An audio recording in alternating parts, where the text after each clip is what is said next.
నీ వాక్యమును బట్టి దాన్ని జాగ్రత్తగా చూచుకొని చేతని కదా. నా పూర్ణ హృదయముతో నిన్ను వెతుకుతున్నాను, నన్ను నీ ఆజ్ఞలను విడిచి తిరగనీయకుము. నీ ఎదుట నేను పాపం చేయకుండానట్లు నా హృదయంలో నీ వాక్యం ఉంచుకొని ఉన్నాను. యెహోవా నీవే స్తోత్రము, నొందగదగిన వాడవు, నీ కట్టడలను నాకు బోధించుము.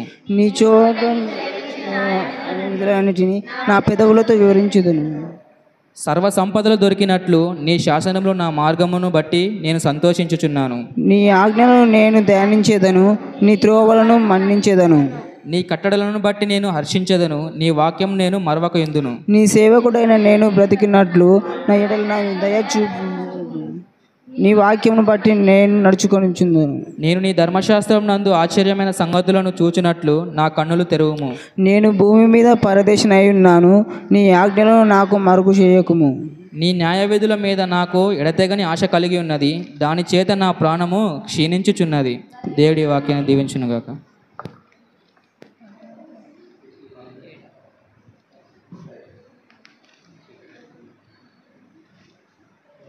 మంచిది. ఉత్తర ప్రత్యుత్తర వాక్య భాగం కొరకు చదివి వినిపించిన సహోదరుడు ప్రభాకరు, అదేవిధంగా సహోదరుడు డానియల్ని బట్టి ప్రభు కొందనాలు. దేవుడు వారిని దీవించును గాక. ఈ సమయంలో మరి ఒక 2 ప్రత్యేక పాటల ద్వారా మనము దేవుని ఆరాధన చేద్దాం. పురుషుల్లో నుంచి ఒకరు, స్త్రీల నుంచి ఒకరు. సిద్ధంగా ఉండండి. రండి. ముందుగా ఎవరు వస్తారా? స్త్రీలు వస్తారా, పురుషులు వస్తారా? రండి రండి.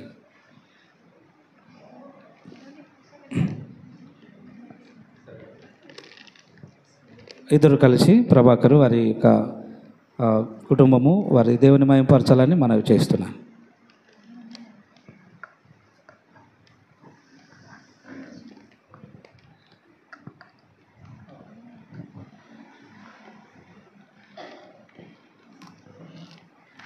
స్థిరపరచువాడవు, బలపరచువాడవు, పడిపోయిన చోటే నిలబెట్టువాడవు, ఘనపరచువాడవు, హెచ్చించువాడవు, మా పక్షము నిలిచి జయమిచ్చువాడవు, స్థిరపరచువాడవు, బలపరచువాడవు, పడిపోయిన చోటే నిలబెట్టువాడవు, ఘనపరచువాడవు, హెచ్చించువాడవు, మా పక్షము నిలిచి జయమిచ్చువాడవు. ఏమైనా చేయగలవు, కథ మొత్తం మార్చగలవు, నీ నామముకే మహిమంతా తెచ్చుకొందువు. ఏమైనా చేయగలవు, కథ మొత్తం మార్చగలవు, నీ నామముకే మహిమంతా తెచ్చుకొందువు. యేసయ్యా యేసయ్యా, నీకే సాధ్యము. యేసయ్యా యేసయ్యా, నీకే సాధ్యము. సర్వకృపానిధి మా పరమ కుమ్మరి, నీ చేతిలోనే మా జీవమున్నది. సర్వకృపానిధి మా పరమ కుమ్మరి, నీ చేతిలోనే మా జీవమున్నది. మా దేవాని ఆలోచనలన్నీ ఎంతో గొప్పవి, మా ఊహకు మించిన కార్యములెన్నో జరిగించుచున్నవి. మా దేవాని ఆలోచనలెన్నో ఎంతో గొప్పవి, మా ఊహకు మించిన కార్యములెన్నో జరిగించుచున్నవి. ఏమైనా చేయగలవు, కథ మొత్తం మార్చగలవు, నీ నామముకే మహిమంతా తెచ్చుకొందువు. ఏమైనా చేయగలవు, కథ మొత్తం మార్చగలవు, నీ నామముకే మహిమంతా తెచ్చుకొందువు యేసయ్యా యేసయ్యా నీకే వందము యేసయ్యా యేసయ్యా నీకే సాధ్యము నీ ఆజ్ఞ లేనిదే ఏదైనా జరుగునా నీ కంచె దాటగా శత్రువుకు సాధ్యమా నీ ఆజ్ఞ లేనిదే ఏదైనా జరుగునా నీ కంచె దాటగా శత్రువుకు సాధ్యమా మా దేవా నీవే మా తోడుంటే అంతే చాలును అపవాది తలచిన క్రీడులన్నీ మేలైపోవును మా దేవా నీవే మా తోడుంటే అంతే చాలును అపవాది తలచిన కీడులన్నీ మేలైపోవును ఏమైనా చేయగలవు కథ మొత్తం మార్చగలవు నీ నామముకే మహిమంతా తెచ్చుకొందువు ఏమైనా చేయగలవు కథ మొత్తం మార్చగలవు నీ నామముకే మహిమంతా తెచ్చుకొందువు యేసయ్యా యేసయ్యా నీకే సాధ్యము యేసయ్యా యేసయ్యా నీకే సాధ్యము.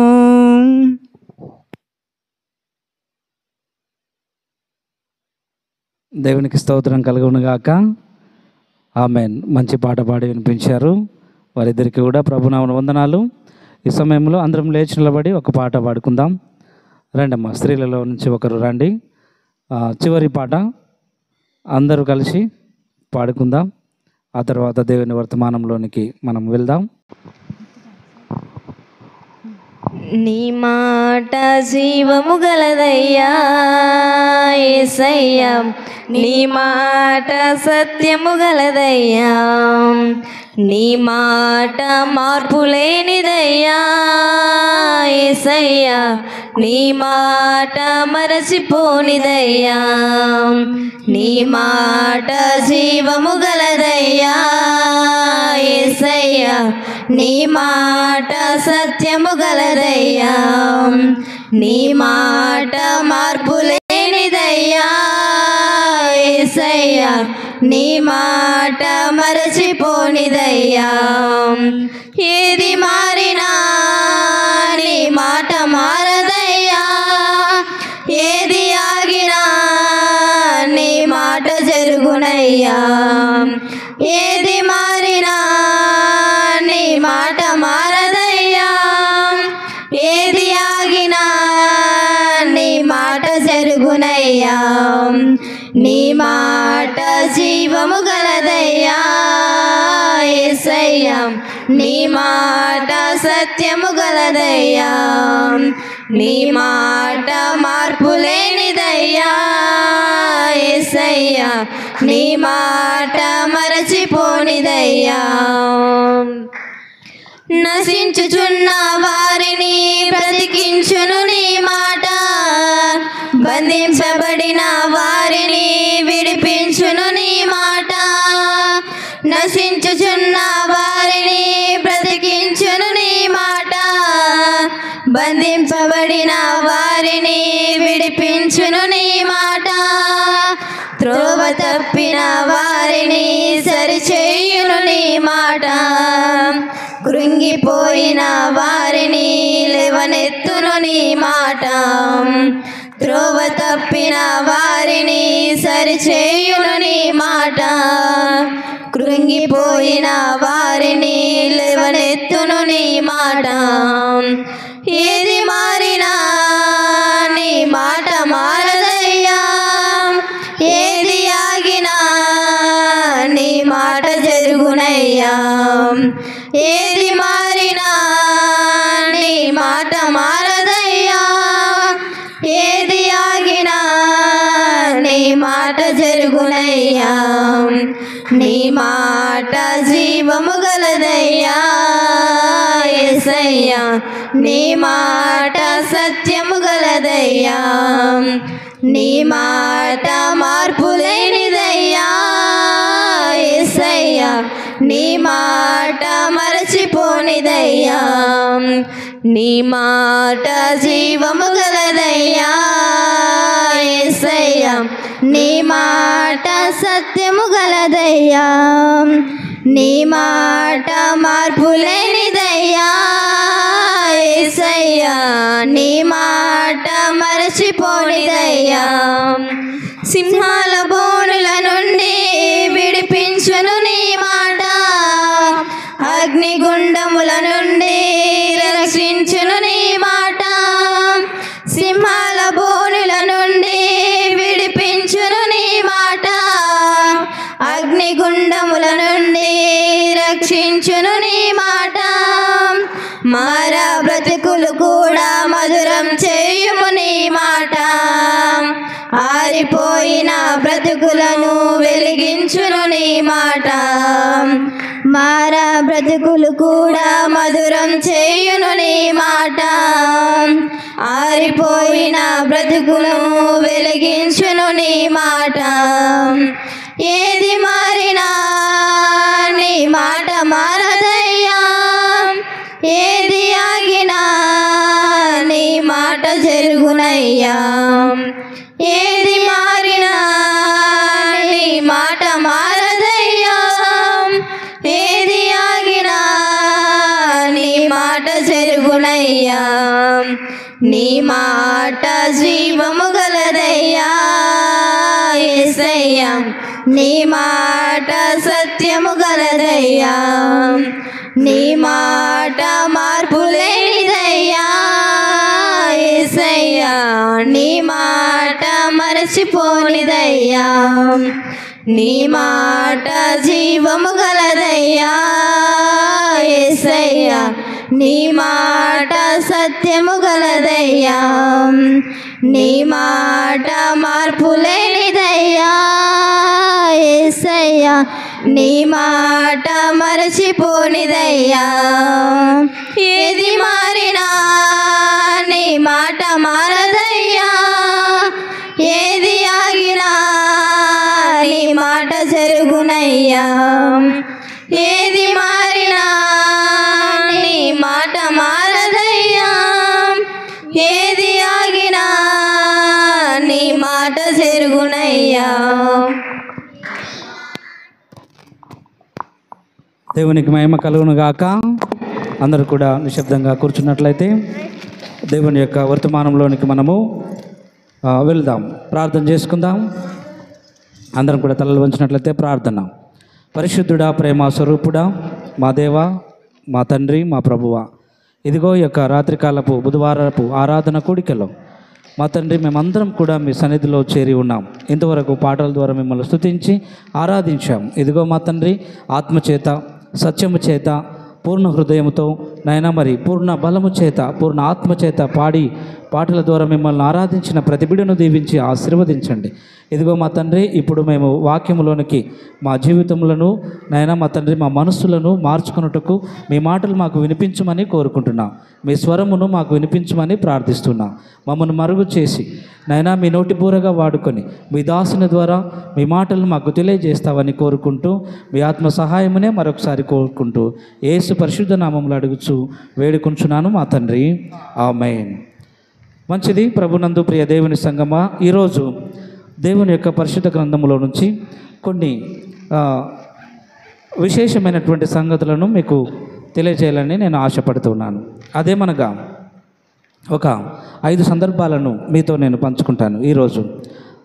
అదేమనగా మొదటి సందర్భము ఏదనగా 2వ రాజుల గ్రంథము 4వ అధ్యాయములో 2వ రాజుల గ్రంథము 4వ అధ్యాయములో అక్కడ ప్రవక్త శిష్యుని భార్య గురించి ఈరోజు మీతో నేను కొన్ని విషయాలు గుర్తు చేయాలని ఆశపడుతున్నాను.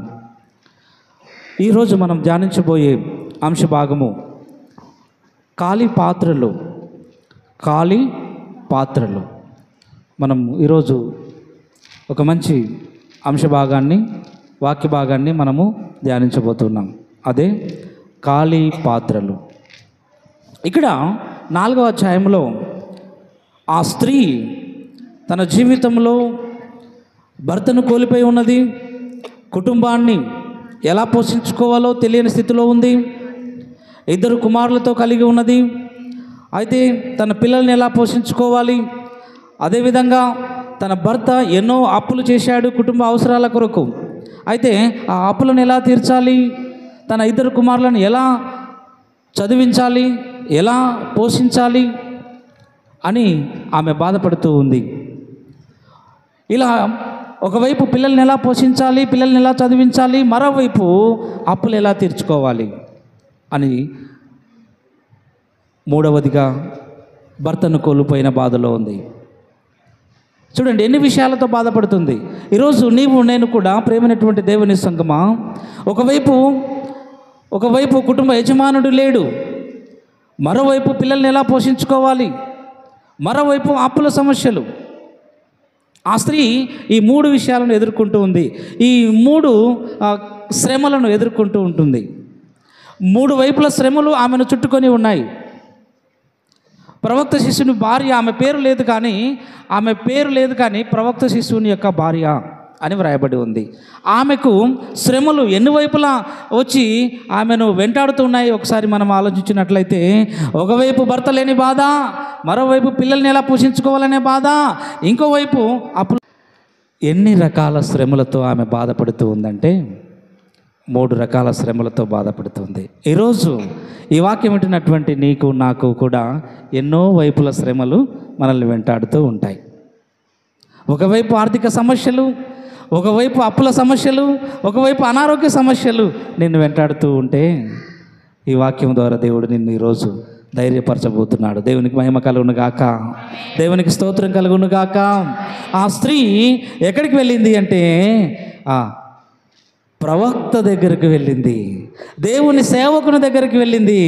నా పరిస్థితి ఇది, అయ్యా దైవజనుడా, నేను 3 రకాల శ్రమల చేత బాధించబడుతున్నాను, నాకు ఏదైనా మార్గం చూపండి అంటే అప్పుడు ఎలీషా దైవజనుడు అంటున్నాడు, అమ్మా నీ ఇంట్లో ఏమున్నాయి, నా దగ్గర ఏమీ లేదు అంటుంది ఆమె. ఒకసారి నీ ఇంటికి వెళ్ళి చూడమ్మా, ఏదైనా ఉండొచ్చు నీ ఇంట్లో, ఒకసారి వెళ్ళి చూడమని చెప్పాడు. సరే వెళ్తానని ఇంటికి వెళ్ళి చూసింది. ఇంట్లో ఏముందంటే ఒకసారి చదువుకుందాం. 8వ వచనం 2వ వచనం. గుడ్. ఎలీషా, నా వలన నీకేమి కావాలను, నీ ఇంటిలో ఏమి ఉన్నదో అది నాకు తెలియజెప్పమనెను. అందుకామె, నీ దాసురాలనైనా నా ఇంటిలో నూనె కుండ ఒకటి ఉన్నది, అది తప్ప మరి ఏమీ లేదు అనెను. దైవజనుడా, నేను నా ఇంట్లో చూశాను, అయితే నాకు ఎక్కడ డబ్బు లేదు కానీ, పొలం లేదు కానీ, ఆస్తి లేదు కానీ, నా ఇంట్లో ఏముందంట, ఒక నీ దాసురాలని నా ఇంటిలో నూనె కుండ ఒకటి ఉన్నది, అది తప్ప మరి ఏది లేదు అనెను. నా దగ్గర ఒక నూనె కుండ ఉంది, అది తప్ప ఇంకేమీ లేదు. మన దగ్గర కూడా చాలాసార్లు మనం ఆలోచన చేస్తుంటాం, నా దగ్గర ఇది తప్ప ఇంకేమీ లేదు అని, నా దగ్గర ఒక 1000 రూపాయలు తప్ప ఏమీ లేవు అని, ఏదైనా కార్యం తలపెట్టేటప్పుడు మన దగ్గర ఇంతకన్నా ఏమీ లేవు అని. దేవుడు అలాంటి సమయంలో నీవు దైవ సేవకులను ఆశ్రయించి దేవుని మందిరానికి వచ్చి ప్రార్థన చేసుకుంటే ఆ ఉన్నదాన్ని దేవుడు 2 అంతలుగా ఆశీర్వదించబోతున్నాడు. దేవునికి స్తోత్రం కలుగును గాక.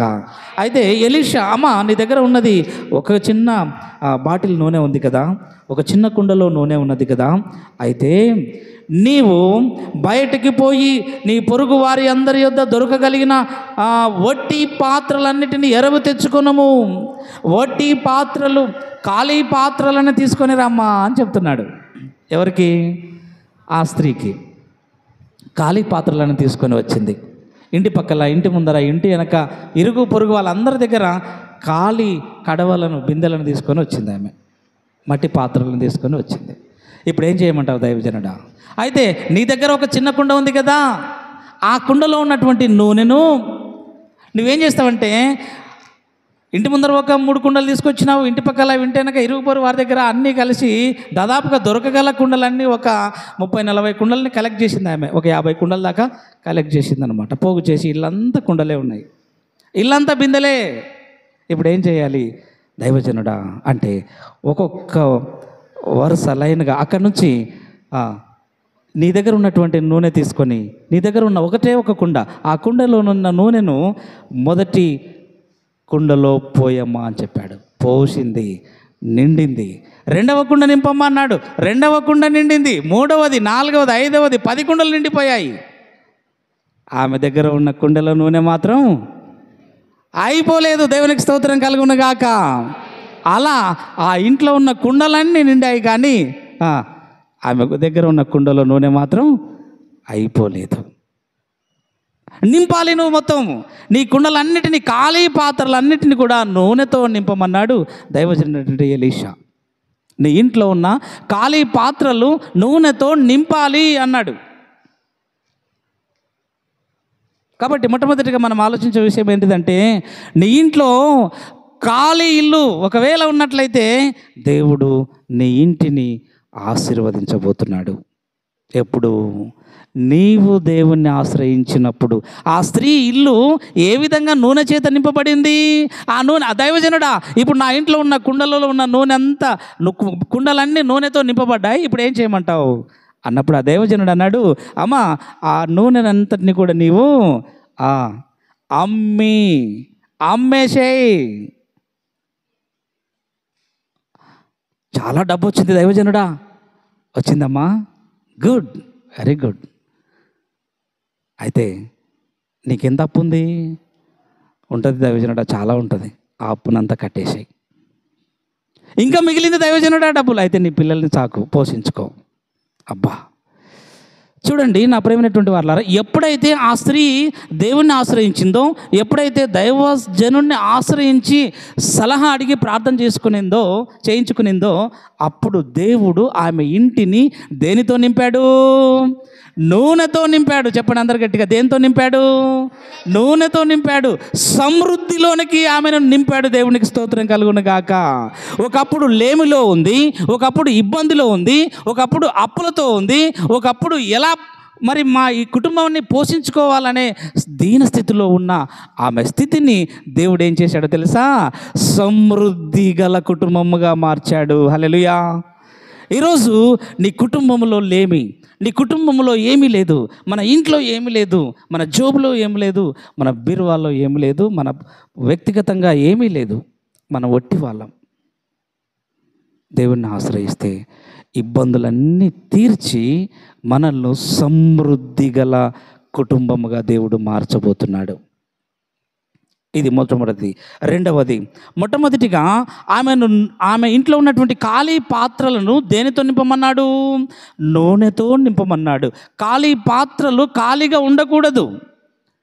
ఖాళీ పాత్రలు ఖాళీగా ఉండకూడదు. దేనితో నింపబడాలి? నూనెతో నింపబడాలి. బాగా వినండి, అబ్జర్వ్ చేయండి నేను చెప్పే అంశ భాగాన్ని. ఇప్పుడు నెంబర్ 2, సెకండ్గా యోహాను సువార్త 2వ అధ్యాయం 6వ వచనంలో అక్కడ యేసు ప్రభు వారు ఒక పెళ్ళికి వెళ్ళాడు. ఎక్కడ వెళ్ళాడు? ఒక పెళ్ళికి వెళ్ళాడు అనమాట, వివాహానికి. మనం పెళ్ళిళ్ళకి అప్పుడప్పుడు వెళ్తుంటాం కదా, సందడి ఉంటుంది, చాలా హంగామా ఉంటుంది, చాలామంది బంధువులు కలుస్తారు, చాలా పెద్దవాళ్ళు వస్తారు, గెస్టులు వస్తారు, తర్వాత అతిథులు వస్తారు కదా, పెద్ద వాళ్ళు వస్తూనే ఉంటారు పెళ్ళికి. అలాగే యేసయ్య కూడా ఒక పెళ్ళికి గెస్ట్గా పిలువబడ్డాడు. ఆయన కూడా ఒక చీఫ్ గెస్ట్గా పిలువబడ్డాడు. వెళ్ళిన తర్వాత ఆ పెళ్ళిలో యేసయ్య వెళ్ళిన తర్వాత అక్కడ ఒక అలజడి సృష్టించబడుతుంది. ఒక కలవరం ఆ పెళ్ళిలో చోటు చేసుకుంది. అదేంటిది అంటే, భోజనాలు అయిపోయినా అంటాం చూడండి. అప్పుడప్పుడు భోజనాలు చేసిన తర్వాత భోజనాలు అయిపోయినా అంటాం చూడు. అప్పుడు ఇంక ఎలా ఉంటుంది చెప్పండి? అప్పుడు ఇంటి ఆయనని పట్టుకొని అంటారు చూడండి, నానక మాటలు అంటారు కదా, అనరా ఇంటి యజమానండి. పెళ్ళికంతా హైలైట్ ఏంటిదంటే వంటలే కదా. వంటలు బాగున్నాయంటే అబ్బా ఏం జరిగే పెళ్ళి అంటాం. అవునా కదమ్మా? కరెక్టే కదా. ఒకవేళ వంటలే సరిగ్గా కుదరలేదనుకోండి, ఏం పెళ్ళి చేసినాడు, అదేమన్నా పెళ్ళే అని చాలామంది చాలా రకాలుగా మాట్లాడుకుంటారు.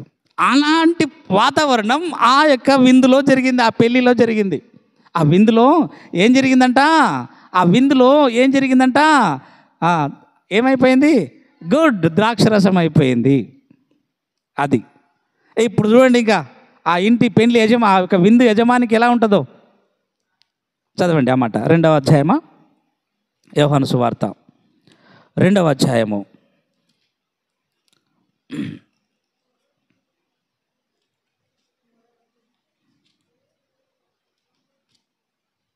5వ వచనం.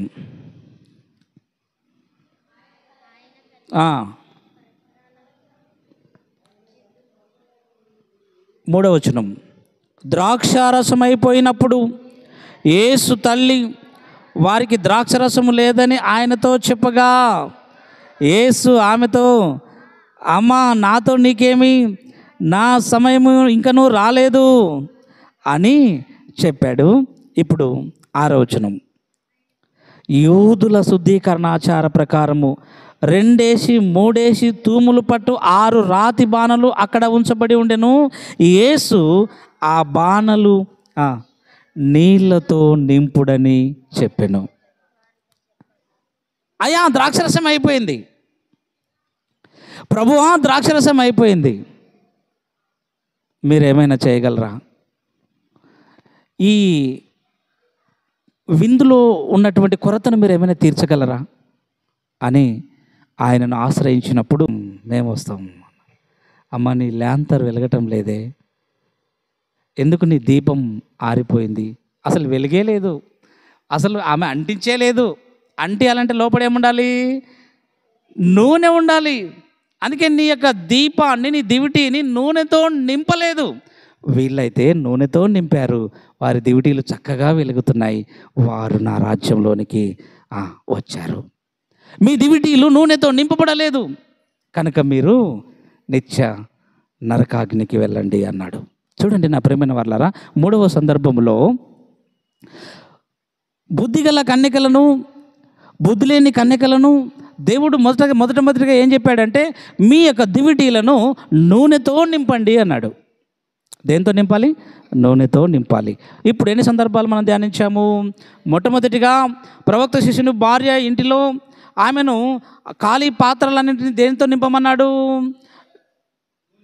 అది రైట్ అన్న, దేవునికి స్తోత్రం కలుగును గాక. ఏమో మర్చిపోతున్నారు మీరు.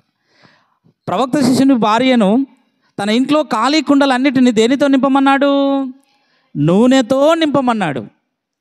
ఇప్పుడు ఈ 10 మంది కన్యకలను, వారి దివిటీలను దేనితో నింపమన్నాడు? చెప్పాలి. ఎస్, గుడ్, రైట్, దేవునికి స్తోత్రం కలుగును గాక. వీళ్ళను కూడా నూనెతో నింపుకోమన్నాడు. ఇప్పుడు కానా విందులో వాళ్ళని ఆ 6 రాతి బాణలను దేనితో నింపమన్నాడు? నీళ్ళతో నింపమన్నాడు. ఎన్ని సందర్భాలు ఇప్పుడు? 3 అయ్యాయి. ఇంకొక సందర్భాన్ని చెప్తాను. లూకాసు వార్త 5వ అధ్యాయం 7వ వచనంలో, లూకాసు వార్త 5వ అధ్యాయం 7వ వచనంలో అక్కడ సీమోను చేపలు పట్టడానికి వెళ్ళాడు. సీమోను చేపలు పట్టడానికి వెళ్ళాడు. రాత్రి అంతయు చేపలు పట్టారు, ఒక్క చేప కూడా పడలేదు. వారి దోణిలన్నీ ఖాళీ, వారి దోణిల్లో ఒక్క చేప పడలేదు. రాత్రంతా ప్రయాసపడ్డారు, అలసిపోయారు, కానీ ఆదాయం రాలేదు. చేపలు వస్తే కదా ఆదాయం వచ్చేది, చేపలు వస్తే కదా అమ్ముకునేది, అమ్ముకుంటే కదా ఆదాయం వచ్చేది, ఆదాయం వస్తే కదా ఇల్లు గడిచేది కదా. కుటుంబం పోషించబడాలంటే వారు చేపలు పట్టాలి. కానీ రాత్రంతా కష్టపడ్డారు, ఒక్క చేప కూడా పడలేదు. అంటే ఆ రోజు ఇంట్లో జీవనము ఇబ్బందికరంగా మారింది. అయితే యేసయ్య వారి దగ్గరికి వెళ్ళాడు. సీమోనా, ఇదిగో నా ఏలినవాడా, పేతురు అంటున్నాడు. చదవండి 4వ వచనం, 5వ అధ్యాయం 4వ వచనం లూకాసు వార్త. ఆయన బోధించుట చాలించిన తర్వాత, నీవు దోణిని లోతునకు నడిపించి చేపలు పట్టుటకు మీ వలలు వేయుడని సీమోనుతో చెప్పగా, సీమోను, నా ఏలినవాడా, రాత్రి అంతయు మేము ప్రయాసపడితిమి కానీ మాకేమీ దొరకలేదు. మాకేమీ లాభం దొరకలేదు, ఒక చేప కూడా పడలేదు. ఈరోజు నేను ప్రయాసపడుతుంటాం. ఏ పని చేసినా లాభం లేదు, ఏ వ్యాపారం చేసినా అందులో లాభం రాలేదు, ఏ పంట వేసినా అందులో గిట్టుబాటు రావడం లేదు, అందులో మంచి దిగుబడి రావడం లేదు. ప్రయాసంతా వ్యర్థమైపోయింది.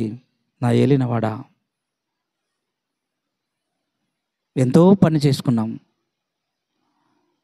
ఎంతో పెట్టుబడి పెట్టాం, సరైన పంట చేతికి రాలేదు, మా ప్రయాస అంతా వ్యర్థమైపోయింది అని ఈ రాత్రికాల సమయంలో ఒకవేళ మనం నిరాశలో ఉన్నామేమో. ఒకవేళ నువ్వు నిరాశలో ఉన్నావా? ఉద్యోగం చేస్తున్నాను కానీ నాకు ఆదాయం మిగలడం లేదు, వ్యాపారం చేస్తున్నాను అందులో మిగులుబాటు రావడం లేదు, చాలా ప్రయాసపడుతున్నాను అని ఈరోజు నీవు నిరాశలో ఉన్నట్లయితే, యేసయ్య మాట మనం విన్నట్లయితే నిజంగా నీ జీవితాన్ని, నీ వ్యాపారాన్ని, నీ పంటలను, నీ చేతుల కష్టార్జితాన్ని, నీ వృత్తిని దేవుడు ఈరోజు దీవించబోతున్నాడు. అంత మాత్రమే కాదు, సీమోను పేతురు యేసయ్య చెప్పిన మాట వింటాను అని సిద్ధపడ్డాడు. హల్లెలూయా! యేసయ్య చెప్పిన మాట వింటాను అని సిద్ధపడ్డాడు. అంతవరకు యేసయ్య మాట వినకుండానే ప్రయాసపడ్డాడు. ఈరోజు నీవు నేను కూడా యేసయ్య మాటను పక్కన పెట్టి ఎంత ప్రయాసపడినా ఉద్యోగంలో ఆదాయం లేదు, మిగులుబాటు లేదు, వ్యాపారంలో మిగులుబాటు లేదు, వ్యవసాయంలో మిగులుబాటు లేదు. యేసయ్య మాటను పక్కన పెడితే నిజంగా మనం ఒకసారి ఆలోచన చేద్దాం. ఇప్పుడు సీమోను పేతురు, నా ఏలినవాడా, నీవు లేకుండా మేము ఎంతో ప్రయాసపడ్డాం, ఇప్పుడు నీవు వచ్చావు, నీవు చెప్పిన మాట ప్రకారముగా వలలు వేతుము, నీవు చెప్పిన ప్రకారంగా మేము వలలు వేస్తాం అని చెప్పి 6వ వచనములో వారు అలాగ వలలు వేశారు, విస్తారమైన చేపలు పట్టిరి.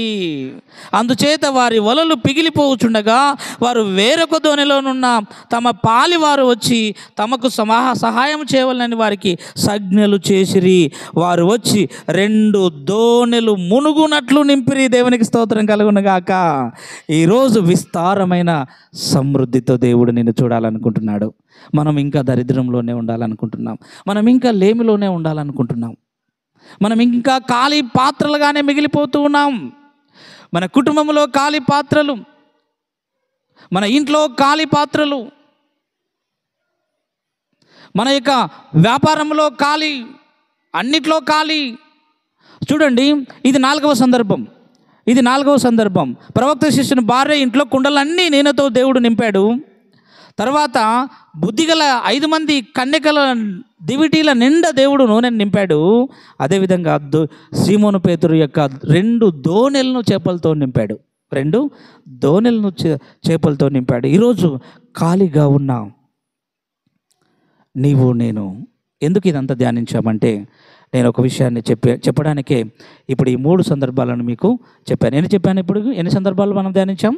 4 సందర్భాలు. ప్రవక్త శిష్యుని భార్య ఇంట్లో పాత్రలు ఖాళీగా ఉండకూడదు, వాటిని నూనెతో నింపమన్నాడు. తర్వాత 6 రాతి బాణలు ఖాళీగా ఉండకూడదు, వాటిని నీళ్ళతో నింపమన్నాడు. తర్వాత బుద్ధిగల 10 మంది కన్యకలను వారి దివిటీలను నూనెతో నింపమన్నాడు. తర్వాత 2 దోణులు ఖాళీగా ఉండకూడదు, వాటిని చేపలతో నింపమన్నాడు. ఈరోజు నీవు నేను ఎలాంటి ఖాళీ స్థితిలో ఉన్నాం? నేను ఒక మాట చెప్తాను. ఈరోజు ఒక మాట చెప్తాను. యోహాను సువార్త 4వ అధ్యాయం 14వ వచనం. యోహాను సువార్త 4వ అధ్యాయం 14వ వచనంలో అక్కడ సమరయ స్త్రీ ఉంది. అమ్మా, నేను నీళ్ళు ఇస్తాను, నేనిచ్చే నీళ్ళ చేత నీ హృదయము నింపబడాలి. నేనిచ్చే నీళ్ళ చేత నీ హృదయము నింపబడాలి. ఆ నీళ్లు జీవజలము, నేను ఇచ్చేది అంటే జీవజలముతో నీ హృదయం నింపబడాలి. నీ హృదయం ఇంతవరకు ఖాళీగా ఉంది, నీ హృదయంలో ఏం లేదు, జీవజలం లేదు. అయితే నేను జీవజలాన్ని నీ హృదయంలో నింపబోతున్నాను. 6 రాతి బాణలను నీళ్ళతో నింపాడు. అయితే నేను నీ హృదయాన్ని జీవజలముతో నింపబోతున్నాను అన్నాడు యేసు ప్రభువారు. చూడండి నా ప్రేమైన వర్లారా, మన హృదయంలో జీవజలం అంటే ఏముండాలంటే వాక్యం ఉండాలి. ఏముండాలి? వాక్యం ఉండాలి. ద్వితీయోపదేశకాండం 4వ అధ్యాయం 9వ వచనం ఒకసారి చదవండి త్వరగా. నేను ముగించబోతున్నాను. ద్వితీయోపదేశకాండము 4వ అధ్యాయం 9వ వచనం. అయితే నీవు జాగ్రత్త పడుము, నీవు కనులారా చూచిన వాటిని మరొక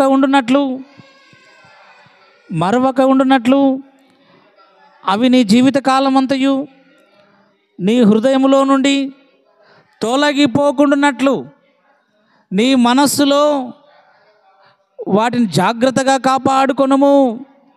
చాలు, నీ హృదయంలో నా మాటలను జాగ్రత్తగా కాపాడుకోవాలి. నీ హృదయం ఖాళీగా ఉంది. నీ హృదయంలో ఇప్పుడు ఏముండాలి? వాక్యం ఉండాలి. చాలామంది హృదయాలలో వాక్యం ఉండదు. ఖాళీ హృదయాలు. దేవుడు నీ హృదయాన్ని ఖాళీగా ఉంచాలని అనుకోవట్లేదు. నీ హృదయంలో ఏముండాలి? వాక్యం ఉండాలి. నీ హృదయం దేని చేత నింపబడాలి? వాక్యం చేత నింపబడాలి.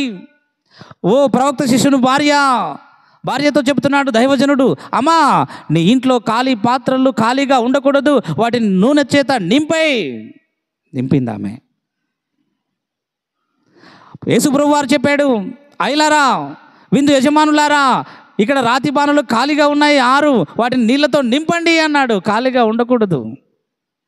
ధోనిలు 2 ఖాళీగా ఉన్నాయి, వాటిని చేపల చేత నేను నింపబోతున్నాను అని నింపేశాడు. 10 మంది కన్యకల చేతుల్లో దివిటీలు ఉన్నాయి, వాటిని ఆ నూనె చేత నింపండి అని ఆర్డర్ జారీ చేశాడు. వాళ్ళు అందరూ నింపుకున్నారు. మన హృదయం ఖాళీ హృదయంతో ఉన్నాం. దేవుని వాక్యం లేక మన హృదయం ఖాళీగా ఉంది. నీ హృదయంలో దేవుడు జీవజలాన్ని నింపాలని ఆశపడుతున్నాడు. ఈరోజు జీవజలాన్ని నీ హృదయంలో నింపుకొనిచున్నావా? వాక్యం మన హృదయంలో ఉందా? ఇంకో మాట చదువుకుందాం. 6వ అధ్యాయం 6వ వచనం, ద్వితీయోపదేశకాండం 6:6. ద్వితీయోపదేశకాండం 6:6. నేడు నేను నీకు ఆజ్ఞాపించు ఈ మాటలన్నీ నీ హృదయములో ఉండవలెను. ఇంతవరకు మనము మన హృదయాలను ఖాళీగా ఉంచుకున్నట్లయితే మన హృదయాలను వాక్యం చేత నింపుకోవాలి. యోబు గ్రంథం 22వ అధ్యాయం 22వ వచనం. యోబు గ్రంథం 22వ వచనం. కమన్ ఫాస్ట్, త్వరగా చదవాలి. 22 యోబు గ్రంథం 22వ వచనం. ఆయన నోటి ఉపదేశమును అవలంబించుచు ఆయన మాటలను నీ హృదయములో ఉంచుకోవాలి. మన హృదయములో ఉండాలి ఆయన మాటలు. ఖాళీగా ఎందుకున్నావు? నీ హృదయములో ఖాళీగా ఎందుకున్నావు? వాక్యాన్ని నింపండి. నీ హృదయాన్ని వాక్యం చేత నింపుకోవాలి అన్నాడు ప్రభు అయినటువంటి యేసుక్రీస్తు వారు. యోబు భక్తుడు అంటున్నాడు, ఆయన మాటల చేత నీ హృదయం నింపబడాలి అంటున్నాడు. ఇప్పుడు కీర్తన 119:11 వచనములో కీర్తనకారుడు అంటున్నాడు, 119వ అధ్యాయం 11. వేరు గ్రామాల వాళ్ళు వలస వచ్చినారు నాయన ప్రభా. ఆ బిడ్డల్ని కూడా ముట్టండి, స్వస్థపరచండి నాయన ప్రభా. వాళ్ళు చేసే పనిలోను ముందుండి సహాయపరుస్తావని కూడా ఈ రాత్రికాల సమయంలో అడుగుచున్నాం నైనా ప్రభా. అవునైనా ప్రభా, నీ దైవజనులు నైనా ప్రభా పరిశుద్ధ గ్రంథంలో రాయబడిన మాటలు వివరించినాడు నైనా ప్రభా. ఆ మాటలు విని విడిచిపెట్టనట్టు నీ బిడ్డల హృదయాల్లో భద్రపరుచుకున్న భాగ్యము దయచేస్తావని ప్రభువైన యేసుక్రీస్తు నామంలో అడిగి వేడుకొనుచున్నాము తండ్రి. ఆమేన్. ఆమేన్. ప్రార్థన చేసుకుందాం. పరిశుద్ధుడా, ప్రేమ స్వరూపుడా, దయగల మా తండ్రి, సర్వోన్నతుడా, సర్వశక్తిమంతుడా, మా దేవా, మా ప్రభువా, ఇదిగో ఈ యొక్క రాత్రికాలపు బుధవార ప్రార్థన కూడికలో మేమందరము చేరి మిమ్మల్ని స్తుతించాం, ఆరాధించాం, మహిమపరిచాం. మీ వాక్యం చేత మా హృదయాలను వాక్యం చేత నింపుకున్నాం. ఇదిగో మా తండ్రి, ఏ హృదయం అయితే వాక్యం చేత నింపబడి ఉన్నదో అట్టి బిడ్డలందరినీ కూడా మీరు దీవించి నాయన ఇంకనూ అత్యధికముగా వాక్యం చేత వారి ఖాళీ హృదయాలు నింపబడినట్లుగా సహాయం దయచేయమని అడుగుచూ ఉన్నాను. ఇదిగో మా తండ్రి, మా ప్రభువా, విందులో 6 రాతి బాణలను నీళ్లతో నింపి అద్భుతాన్ని చేసిన దేవా మీకు స్తోత్రాలు. ప్రవక్త శిష్యుని భార్య ఇంట్లో ఖాళీ కుండలన్నిటినీ కూడా మీరు నూనెతో నింపిన దేవా మీకు స్తోత్రాలు చెల్లిస్తున్నాం. 2 ఖాళీ దోణెలను నాయనా విస్తారమైనటువంటి సమృద్ధి గల చేపల చేత నింపిన దేవా మీకు స్తోత్రాలు. ఇదిగో మా తండ్రి, మా ప్రభువా, ఈ యొక్క రాత్రికాల సమయంలో వాక్యం చేత మా హృదయాలను మీరు నింపబోతున్నారని నాయన మీరు మాతో మాట్లాడిన మీ మాటలను బట్టి మీకు స్తోత్రాలు. ఖాళీ హృదయాలతో ఎవరు ఉండకుండా, ఖాళీ పలకలతో ఎవరు తిరిగి వెళ్లకుండా ప్రతి ఒక్కరు కూడా హృదయములో వాక్యమును నింపుకొనుటకు సహాయం దయచేయమని ప్రార్థన చేస్తున్నాం. ఇదిగో మా తండ్రి, మా ప్రభువా, చేరి వచ్చిన మీ ప్రియ బిడ్డలందరినీ కూడా పేరు పేరున దీవించి ఆశీర్వదించండి. ఎవరైతే కొరతలో ఉన్నారో, ఎవరైతే ఇబ్బందుల్లో ఉన్నారో, ఎవరైతే నాయన మరి ఆర్థిక ఇబ్బందుల చేత ఉన్నారో, అనారోగ్యం చేత ఉన్నారో, నాయన అట్టి బిడ్డలందరినీ జ్ఞాపకం చేసుకొని మనం అడుగుచున్నాను. లేమితో ఎవరైతే ఉన్నారో నాయన మరి సమృద్ధి గల కుటుంబములుగా మీరు దీవించమని అడుగుచున్నాను. మా తండ్రి, మా ప్రభువా, కలిమి చేత ప్రతి కుటుంబమును మా సంఘములో దీవించమని అడుగుచూ ఉన్నాను. మా తండ్రి, మా ప్రభువా, అన్నిట్లో కూడా ప్రయాస చేత వ్యర్థముగా ప్రయాసలన్నీ కూడా ఆయన మరి నిరాశ చేత ఉన్నారో అటు బిడ్డలందరికీ కూడా మా తండ్రి మీరు జ్ఞాపకం చేసుకొని సమృద్ధి గల కుటుంబములుగా మీరు మార్చమని కోరుకుంటూ ఈ రాత్రి కాలపు దేవుని ఆశీర్వాదముల చేత మమ్మల్ని మేము నాయన మీ చేతులకు అప్పగించుకుంటూ మా హృదయములను మీ మేళ్లతో నింపుమని పోషించుమని యేసు పరిశుద్ధ నామములు అడుగుచూ వేడుకొంచున్నాను మా తండ్రి. ఆమేన్. పరలోకమందున్న మా తండ్రి, నీ నామం పరిశుద్ధపరచబడును గాక, నీ రాజ్యం మాకు వచ్చును గాక, నీ చిత్తం పరలోకమందు నెరవేరినట్లు భూమి యందు నెరవేరును గాక. మాకు కావలసిన ఆహారం నేడు మాకు దయచేయము. మా రుణస్తులను క్షమించిన ప్రకారం మమ్మను క్షమించుము. మమ్మను శోధన లేకతేక కీడు నుంచి తప్పించుము. ఎందుకంటే రాజ్యమును బలమును మహిమయు నిరంతరము నీవై ఉన్నావు మా తండ్రి. ఆమేన్. మన పరమ తండ్రి అయిన దేవుని ప్రేమ, ప్రభువైన యేసుక్రీస్తు వారి యొక్క నిత్య కృప, పరిశుద్ధాత్మ సన్నిధి, సహవాసము, తోడు, ఆదరణ ఇప్పుడు ఎల్లప్పుడూ సదాకాలము చేరువచ్చిన మీరందరికీ సంఘం అంతటికి తోడైండి నడిపించును గాక. ఆమేన్. ఆమేన్. అందరికీ వందనాలనా? మా అందరికీ వందనాలు.